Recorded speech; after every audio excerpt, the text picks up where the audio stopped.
space that's around him. He's lightning fed by the space that surrounds him. Take it all in. Breathe. Forever be. Forever. Welcome to Unsung. I'm your host, Blake Quimby. We're glad that you're with us. Before we get started today, I want you to go to these platforms, follow us, subscribe. Before your head hits the pillow tonight, make sure that you're clicking subscribe or follow. It'll be fun. I think it'll be a great time lifting those in the limelight, those that are in the supporting role in our community, in our world. So come along for the journey. It'll be fun. Today we have a guest that has over 20 years of experience in music and live sound, studio engineering. He lives in the Woodlands area, and he attends Woodlands First, and he helps with the worship there. Super cool guy, great husband, beautiful husband, and a sweet father. I want you to welcome Mr. Seth Johnson. Well, hello, sir. Welcome, my friend. Thank you. Good to be here. You know, it's been a minute since we've gotten to spend some time together. Yeah, I was thinking about that. You know, I believe I met you maybe 10 to 12 years ago, possibly. Does that sound about right or no? It was 2008. Whoa. Hey, that's 15 years, about 15 years ago. I think that's when, and you actually came up in conversation last week among some mutual friends about the first event that we met. And we won't go into details, but it was a youth camp that we both were playing at two different bands for two different venues at the same youth camp. Do you remember this? Like the John Sherrill band we were playing? Oh, yes. It was a dream come true for me. Yeah, and that was the first time that I was blessed with your aura in my life. Wow. So we're coming up on 15 years of knowing each other, and we're finally sitting down and just having a nice little fireside chat. I'm sure there's a fire back there somewhere. Yes, in your neck definitely of the woods. within my heart. You know, I will say that one thing I've always thought about you is that you always have great posture. You're always sitting up. You have a great posture about you. Have you ever thought about that? I mean, look at this right here. Is that not just beautiful? Of course, unless you actually look at that neck position and realize that it's after 20-something years of playing guitar, it's slowly pulling my head and my will to live down to the floor. I totally get it. But when you're off the stage, great posture, super great smile, you know. Hey, a lot has happened in 15 years for both of us. I think when we met, we were probably both super duper single, and now we're married. I want to, you have a beautiful wife. Beautiful. Look at that. Whoa. Just beautiful family. Somebody's doing some Facebook stalking, and I love it. Yes, you guys have a beautiful family, man, and God's blessed you so much. That's my wife, Shauna, and my daughter, Sloan, who she's now 5 and starting kindergarten next year. Craziness, which you know all about.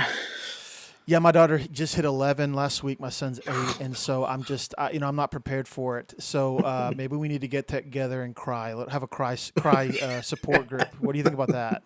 I think that sounds pretty perfect, actually. Yeah, man. So, okay, you've been married how long now? So we got married in 2011. So you do the math.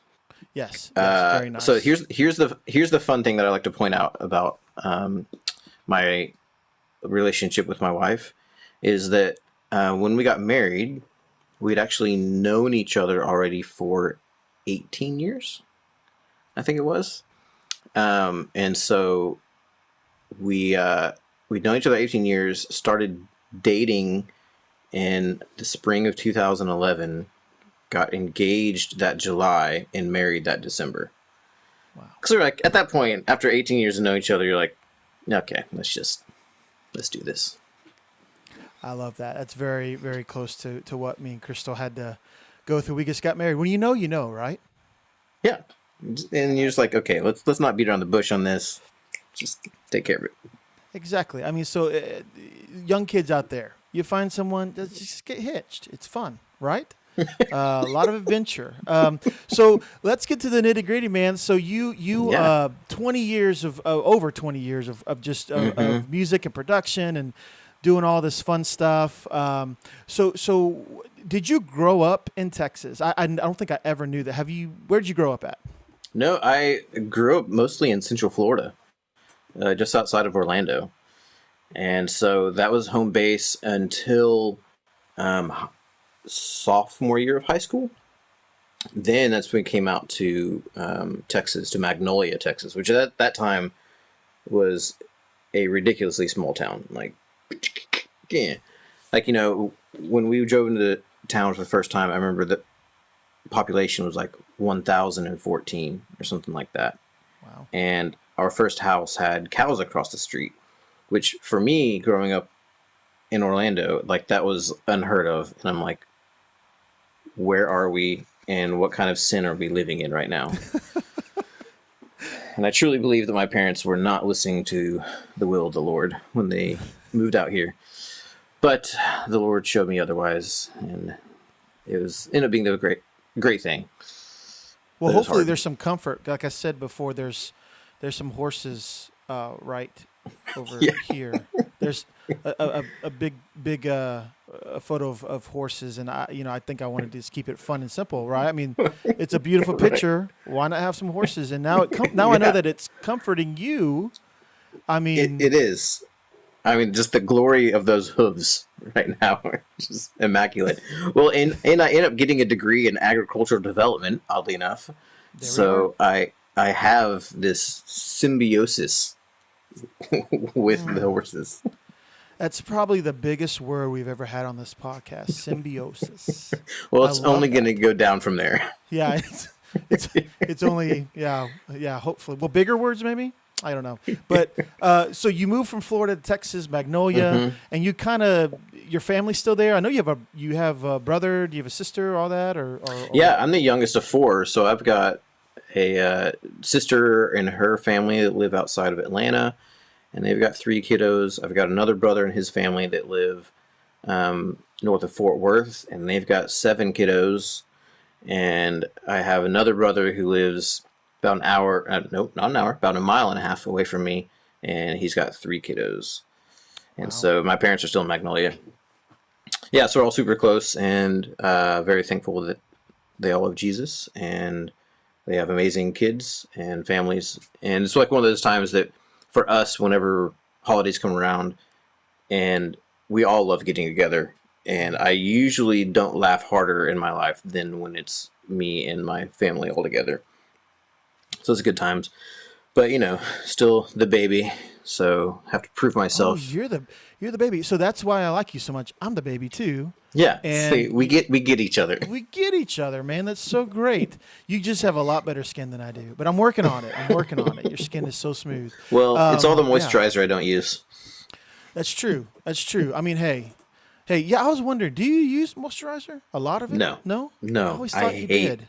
I hate lotions and moisturizers, and I really think that you're teaching your body that it doesn't need to work if you use them. Now, what about beard don't use oil? them. What about beard oil now? Do you use beard oil? Now, I did for a short time when I had a much girthier beard. Nice word. And I started getting into the heavy trimming and just immaculateness of it. Yeah. But then I realized I grew out my beard initially because I stopped caring. And all of a sudden, my beard was taking up precious time in my day just to groom it. I'm like, no. Let's not do that again. So the pendulum swung the opposite direction, and all of a sudden I was trying to have this immaculate thing on my face, and I was like, just keep it scruffy. Well, kudos to you for keeping the beard as long as you have. I've tried many times without any success, and I've even looked at my wife and said, "Listen, I'm growing a beard, and there's nothing you can do about it." Then, literally the next morning, it's all gone because I guess the itching and it's like I'm just scratching. Like, where's a piece of glass that I can scratch? You just gotta push through. I Just know. push through. Then after that, you build up a tolerance, and it's fine. Yeah, I know. I mean, we all can't be like you, Seth, but we're really trying, man. We're so trying. So you have a big family. You guys are subduing the earth. That's really great. And you are a very talented musician. And you've been around a lot of great musicians on your way up, right? Did you go to? I like that's a scale. Like you're talented, but you've been around. Great. So, like, have you gleaned anything from? Because you'd think you'd get better and like maybe move into that greatness, but you're still. No, you're fantastic. You're fantastic, I guess you could say. But you went to? Did you go to Sam or Stephen F. Austin? Where'd you go? Oh no, am I wrong completely? You're A&M. You're Aggie, aren't you? Yes. Yeah, I was thinking that you were Aggie. It's like no. You're an Aggie, which, hey, I've always wanted to be an Aggie. If it makes you feel better. And if it makes you feel better, I never cared. So I didn't want to go to college out of high school, and I applied to one place because my parents asked me to, and my siblings went there, and I got in. So I was like, cool, we'll go there. Yeah, A&M, and then from out of there, you did you do your bachelor's, or what'd you do? I mean, you finished up, you wrap up, or Yeah. I spent a solid 5 years there, because you want to do your victory lap. So proud. Thank you. So were my parents, and then it only took me 15 years to pay all that off. That's good. Oh my goodness. So finished there with that degree that I'll never use and never have used in agricultural development with an emphasis in music. So I guess I used that part. That's beautiful. I started kind of the music portion of my life in high school, as many do in like youth group. And so that continued all through college. But by the time I got done with college, I was traveling a fair amount with different worship leaders and bands.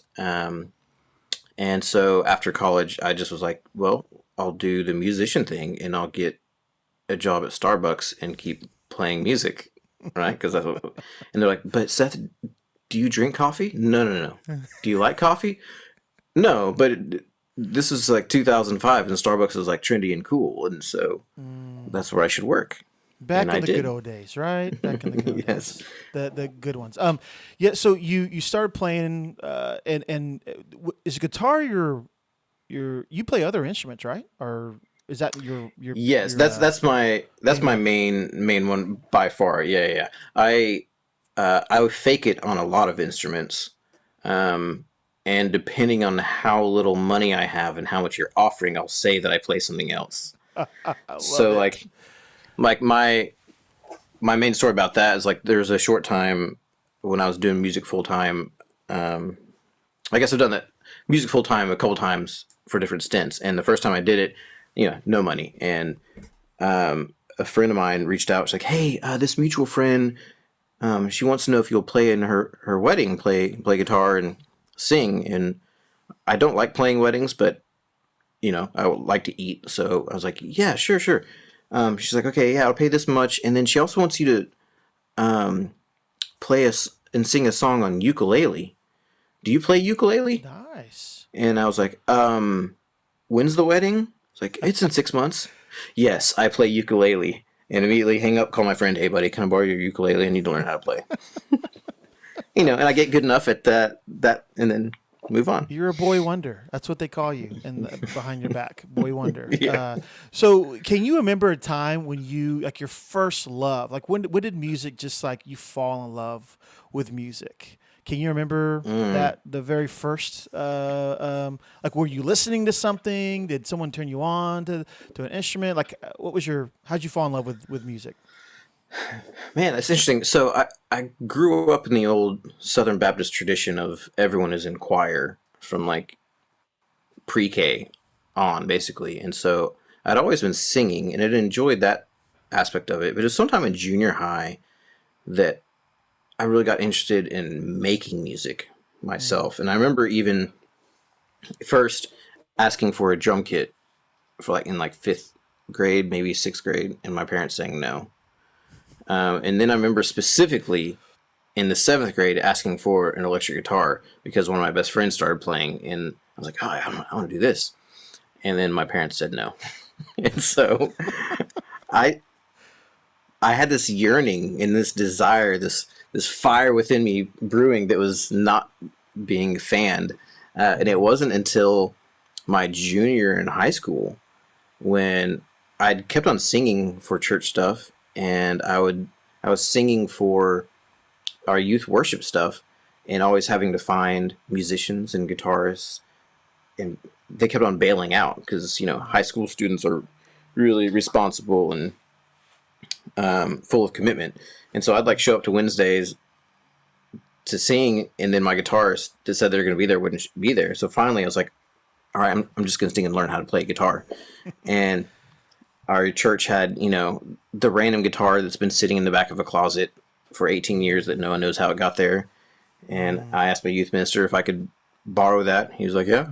So called up my friend Jamie, and over the phone told me how to play like 6 different chords. I wrote them down and then started playing. And then that was in November of my junior year.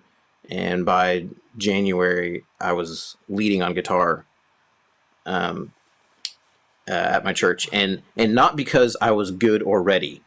Like that's not what you take away. The takeaway is my youth minister was like, oh, now you have a guitar, you're going to lead. So well, and that's really interesting. I'm glad you brought that up because I feel like in the church culture that we've lived in for so many years, it's like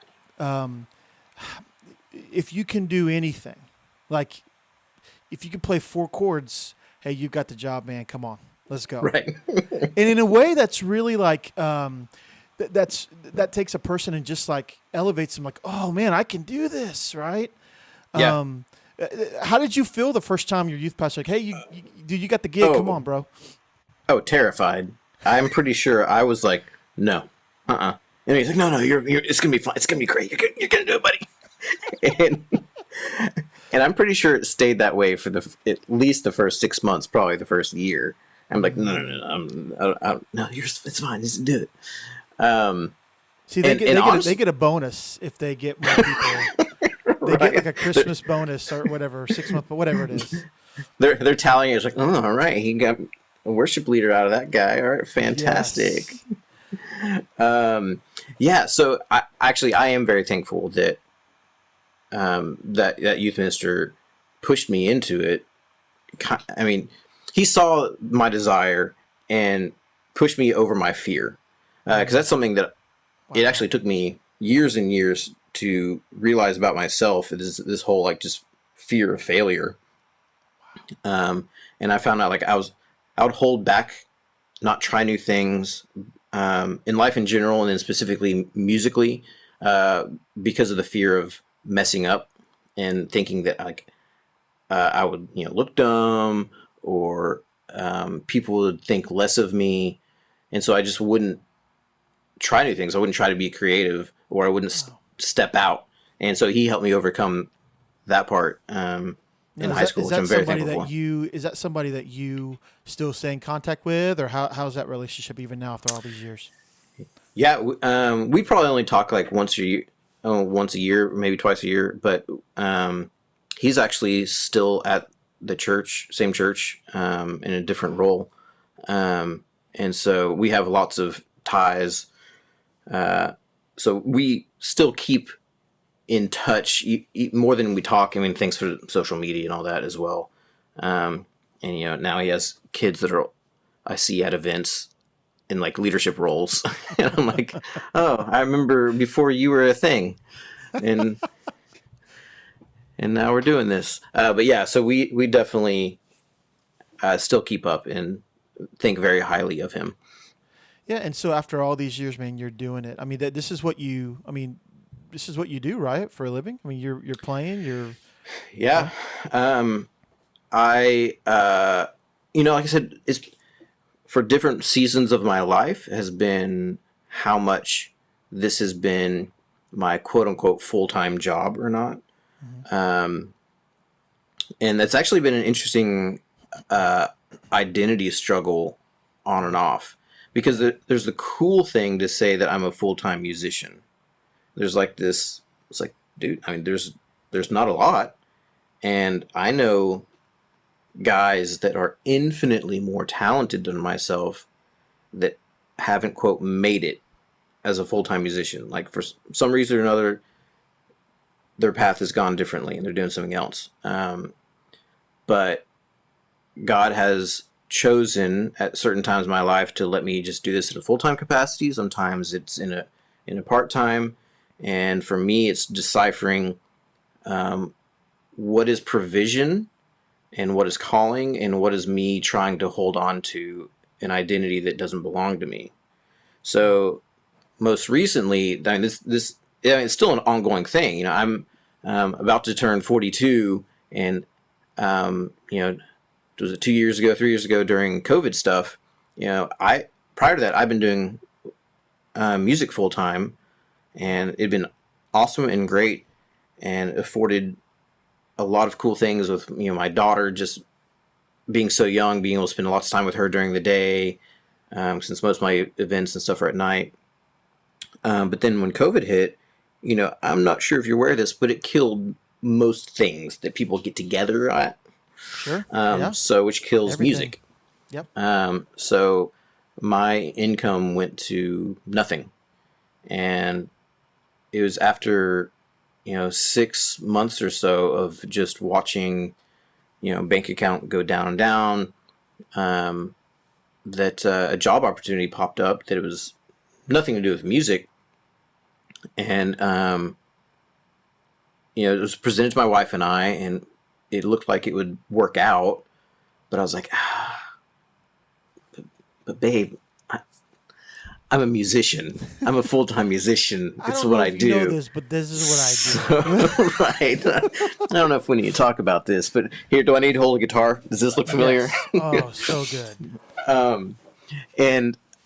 So I really struggled with saying yes, and it was Shauna in a very loving, kind way that's basically, you moron. Like, this is the Lord providing and taking care of us. Yeah.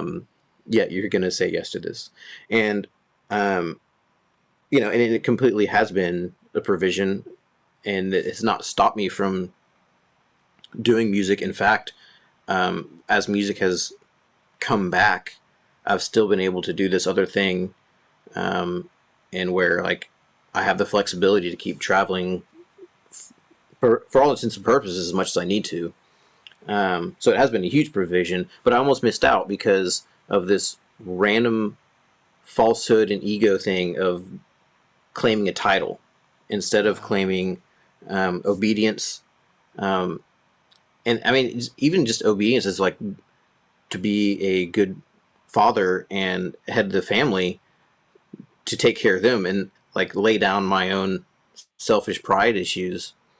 And, I almost missed out on that, which, it's still learning how to do that day to day, but that was the most recent big one.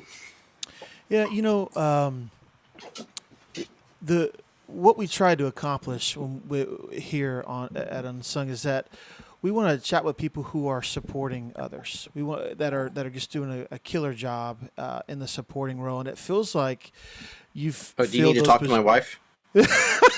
Shauna, she's amazing at this. Can you get on the horn here, Shauna? We need you here, honey. Just real quick. Real fast. That blouse is fine. Put the moo-moo on. Come in, honey.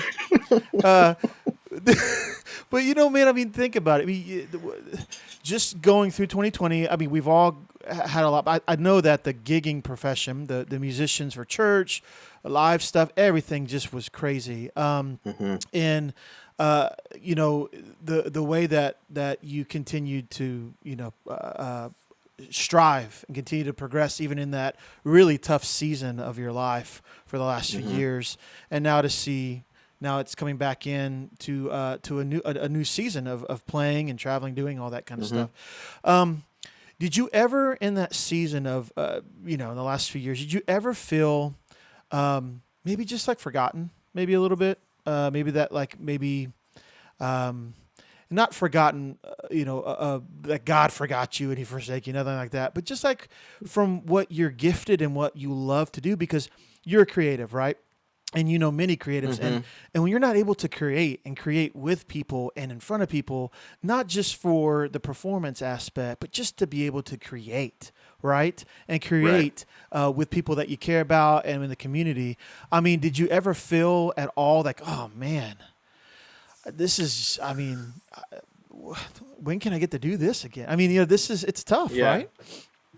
Well, there's definitely the aspect of missing out because of just getting together with people. Because I'm also just an extrovert where, I just get recharged by hanging out with people. So, being sequestered at home, all the time is not my fun. Happy time. Yeah. Then of course all the introvert friends are like, yes, make this last forever, Sure.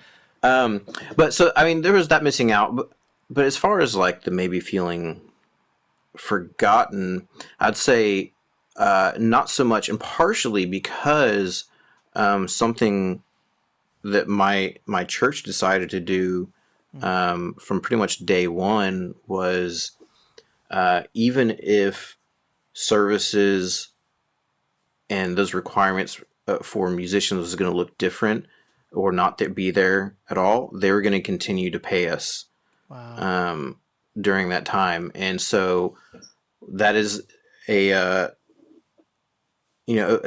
portion of my the money that I make, because I do get paid playing at my church. I'm technically on staff there. That they, from the very beginning, were like, hey, like, for what we can do, we've got you. Yeah. And so there's a whole group of us that, like, dude, Sean and I wouldn't have been able to last those 6 months that before that job came along, if it hadn't been for my church. And the only other kind of benefit that came out of that era was, I have the very good fortune and grace to know a lot of fantastic churches and worship leaders, different churches that have asked me to play with them at different times. But, you only can be at one church on a Sunday at a time, right? Yeah. Except when churches pre-record things for their live stream or their live stream for COVID. So there was a stretch of time where, like, Sunday morning we would record actually at my church. Monday I was at a different church recording their next week's service. Wednesday I was at a different church recording their next week's service. Wow. So you'd turn on a live stream and I'd be at 3 different churches on the same day. That's pretty awesome, man. That's pretty fun. Not many people get to be at 3 churches at one time. And honestly, that was like a provision thing as well. I mean, because that's not doing that, even like not paying all the bills. Sure. But it was a grace from God, just to be able to do that and to have the community. Again, they were like, "Hey, we can actually do this now. Why don't you come over and help us out?" See, that's so beautiful, man. I know that you've been a guy of community. You're about community, about friendships, about fellowship, and so, and just to add this in, what do you love most about playing? Do you love just being with people? Do you love the studio more? What is something that you just really love, or like what can you say to that?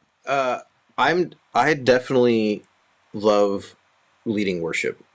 Yeah. I'm a worship leader. I was actually talking with a friend 2 weeks ago. It's like one of those guys that each other socially for a long time, but finally actually get to like spend some time hanging out. And so, just like us, we're spending a lot of time right now. Yeah, this is fun. Exactly.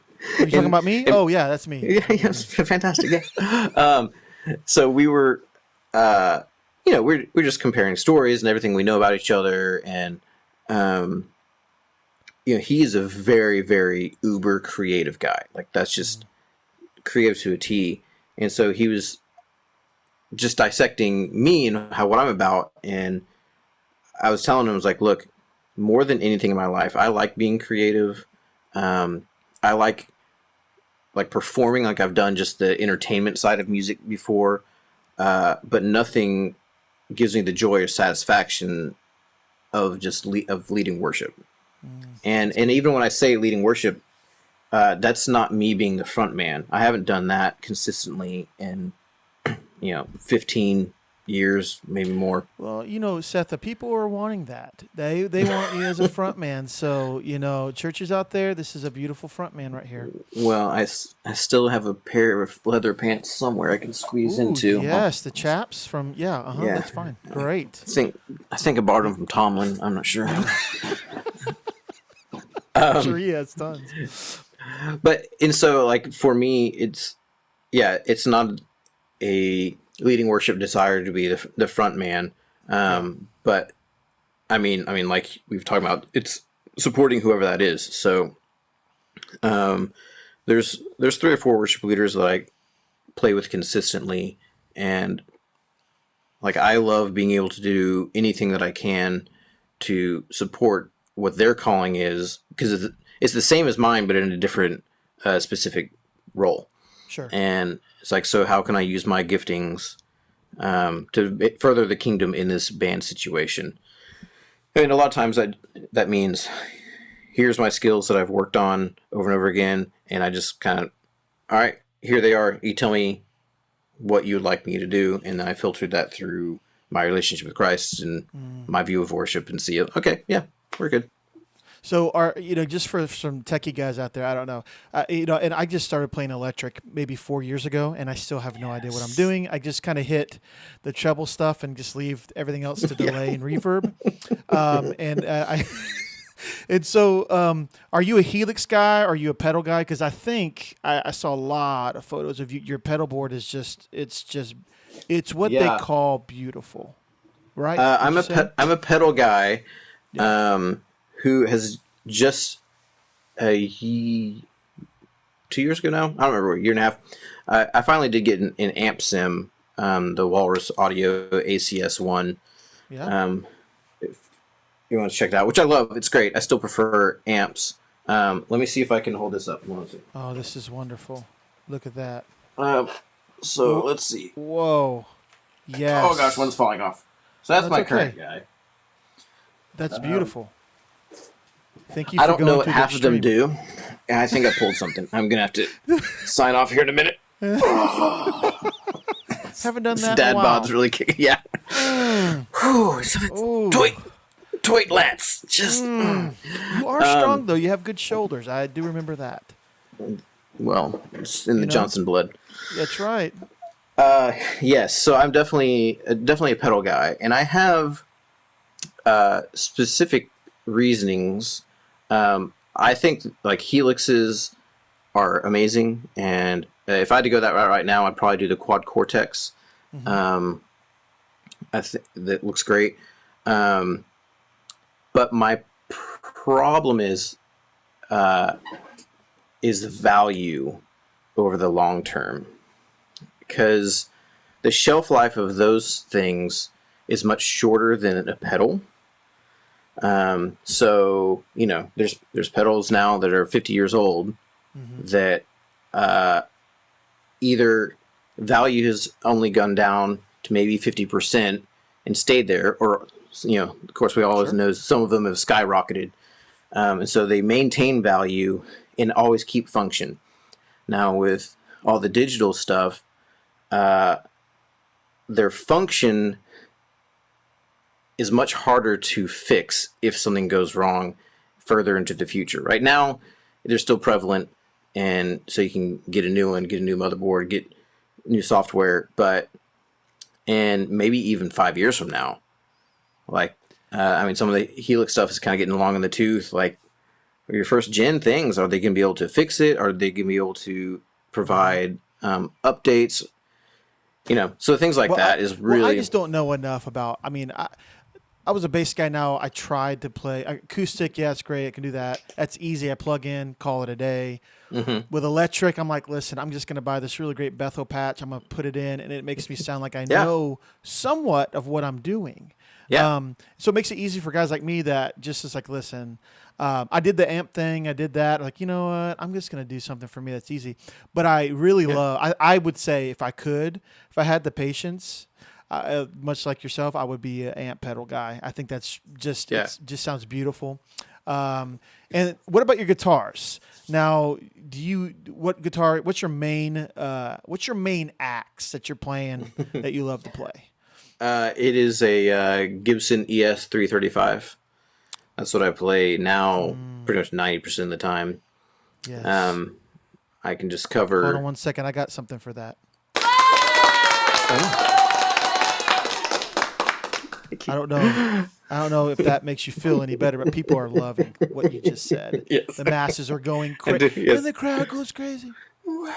So I play that for most everything because it can cover so much sonic ground. Sure. For years and years, I mean, I was a Les Paul guy, and then I did Tele thing for a long time, and then Strat thing for a long time, and then now the 335. And it's one of those things that any of those guitars, I feel like I can make sound good. Yeah. And will work. But with the 335 I currently have, it just works the best. I mean, it's like I always tell Sean, we're talking about like guitars and even just having multiples of a certain instrument. It's kind of like a mechanic with different types of wrenches. I was like, yeah, you can get a lot done with just an adjustable wrench, but you're going to do a lot better off if you have that adjustable plus, the American Standard measurements ones, and then also metric ones that will just fit things better and better. And as you become, more and more professional, having the specific tool for the specific job is much better, quicker, and really, and in the day, it gets you more work also. Well, it sounds like to me that you can really, kind of coax your wife and say, listen, I got to have it for this one. I got to have it. You're a brilliant man. If I haven't said that enough, we got to talk about this. We got get your moo on, honey. Get in here. Yeah, come on, support and roll. Here to go. It's funny when we were engaged. I remember we were over at her apartment, and I was looking at the time the next guitar that I wanted to buy, which is like this Duesenberg Star Player TV thing, and they think at the time they're running like 4,500, maybe $5,000, somewhere around there. And Sean was like, "Hey, what are you looking at?" And I was like, "Oh, the next guitar I want to buy." She's like, "Oh, what is it?" And I showed her. She's like, "That's really pretty. How much?" And I was like, and I showed her, and she goes, "Oh, that's not very much." I was like, "Okay, marry me now. Just go ahead." That's so awesome. I did that with my wife. Maybe 15 years. Maybe 5 or 6 years ago, I got this Gibson Hummingbird, and she was like, "Go get it." I was like, "Great." And then a couple years, I was like, "I'm gonna get this really cool Telly." She's like, "Yeah, go for it." I was like, "These are the women. This is my lady, right? She's my lady. The Lord has provided us." Yes. Well, man, hey, as we round out our time, I do have a couple things I want to tell you. First of all, I know that you have a bunch of friends, and I asked some of them just to kind of tell me 3 things about you that they thought that you were. And here are the ones that really stood out to me. That you're steady, that you're faithful, and you have high integrity. And so, man, I know firsthand just the struggles and the joys of doing what you get to do. I think that what you do in our community, in our world, in our city is so needed, man. And I want to tell you that that's what people think about you. And thanks, man. And you've over the many years that you've done it, and we're relatively still young. We're in our 40s, right? We still hopefully we have a long more lineage to go, right? And And so I think it's really important to know how much we mean to other people. Because we don't get to always say that, right? And it's Right. not always a cry fest, but it's just letting people know that, hey, man, I know you've played a supporting role for so many years. You've done so many things with so many different organizations, artists, and you come out with these three things that people think about you, and you're like, man, sometimes we just really want to encourage people on Unsung. Yeah, thanks, man. I think that you keep on trucking, you keep on creating, and I think that you've been so blessed over these many years, man. And I think that it will continue. And I'm thankful to know you and to get to spend some time with you. I know it's been a short time tonight, but I want to spend more time with you. I think that I love your thoughts on guitars. I think if anyone's listening to this today and they're like, I don't know what I should do, like call Seth. Right? Hit me up. This call. Hey, hold on. We got something. There we go. Look, Seth. Woo. You can find him at Seth J Sound on Instagram. Oh. Super easy, right? Super easy to find. And look at that. It'll just go away. Boom. Like it never happened. But Seth J Sound, right? Find him on Instagram. Become his friend. Follow him. Ask him whatever question you want, especially about animals. I think he would be really, really comforted to know that. Yes. But hey, as we round up, man, today, I want to ask you a question. Maybe this is something you can encourage others with. Do you have any advice for those people who maybe they're not musicians, but maybe they are, and people who are just trudging it out in the backstage, behind the lights, supporting people? Is there anything that you can tell our listeners today that would encourage someone like that in that role? Yeah, so something we didn't really talk about is a lot of what I do is also like front of house work, running sound. That's true. Well, let's talk about it for a little bit. I mean, that's pretty interesting. Yeah. I think 'cause you go from the stage to the front of house. Let's talk about that life. Yeah, and that again happened because of youth group stuff, because you don't have someone that's running sound. So I had to figure it out, and then when I got into A&M, and that music emphasis side of things actually got me in studios where I actually learned the proper ways to do stuff. So, and I have a decent balance of left brain, right brain, of creative and the nerdery. So I feel like I am able to communicate and understand a bit on the more feeler side of the musician and the more logic side of the engineer, and learning how to walk in both worlds, and how neither are always going to get what you want, but remembering how both can make compromises for the common good of whether it's the event, whether it's the church, or whether it's just the relationship. And there's times when, as a sound guy, I am acquiescing to a band member's request, not because it's logically the best thing to do, but because I know that will help that person stay in a better frame of mind for their, whether it's performance or leading worship. And then on the other side of things, when I'm leading and I have like some tech issues, I mean, it just happened 2 weeks ago at a church I was playing at, just constant issues with our ears. And it was, specific to me and one other person, and we couldn't get it figured out. And it came to a point where I need to decide, do I keep pushing this, try to figure it out, and eating up our engineers' time, eating up everyone else's time, or just being like, okay, this is what it is, and I can either choose to serve with it, with a good attitude, or let it take away from what God's trying to do in me and through me tonight. Sure. And so just finding those balances either way.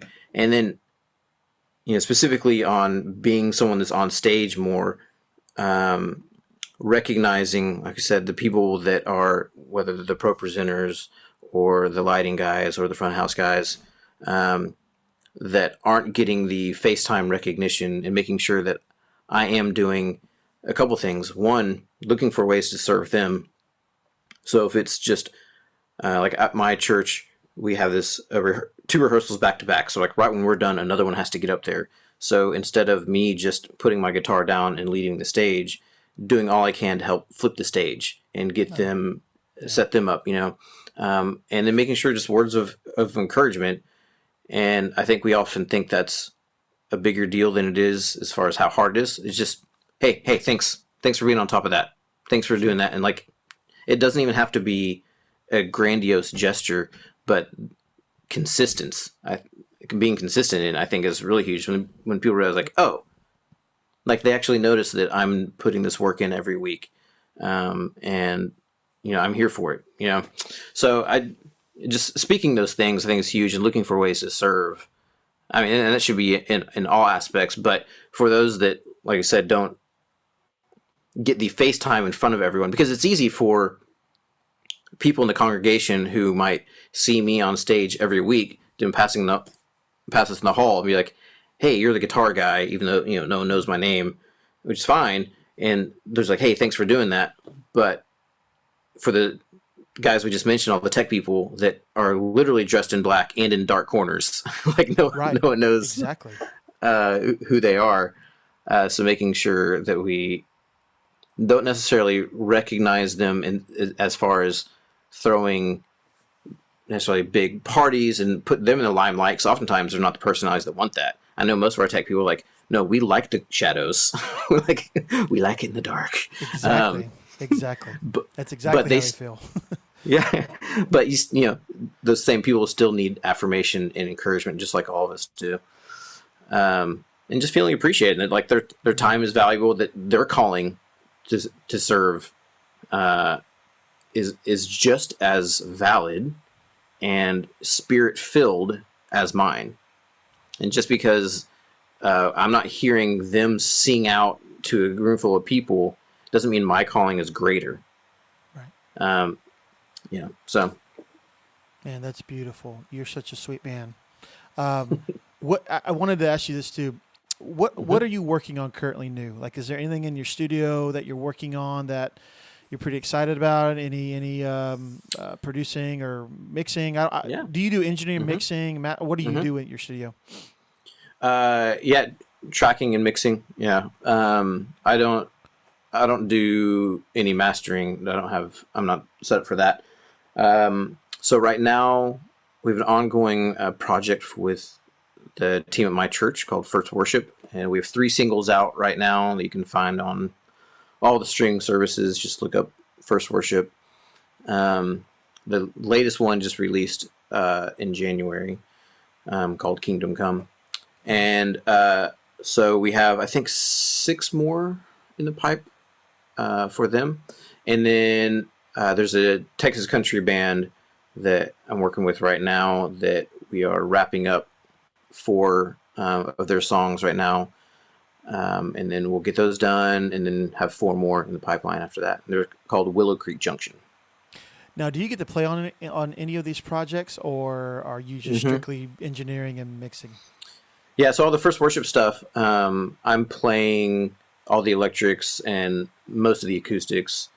And then sometimes if there's like arbitrary weird sounds and I pull out the keyboard and find, we just need something that goes right there, Now I know you're the guy. When I get those tracks and I'm like, who does these weird, awkward sounds? I should know. I should have known it was you. That's you, and I love that, man. That's really cool. And the Willow Creek Junction guys, it's kind of similar where they have their main players, but if I feel like there's a sonic hole missing, that means there's not a sonic hole, which means it's full. Really funny.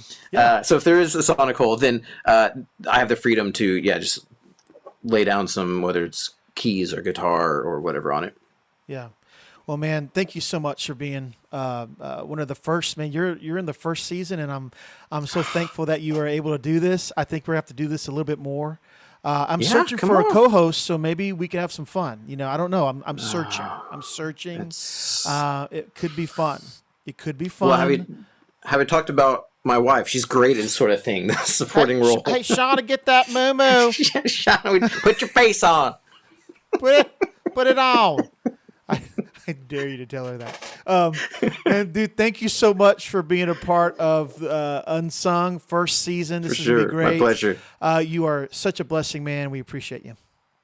Thanks, brother. It's great to be here. All right. No longer dead to this place that's around him. He's lightning fed by the space that surrounds him.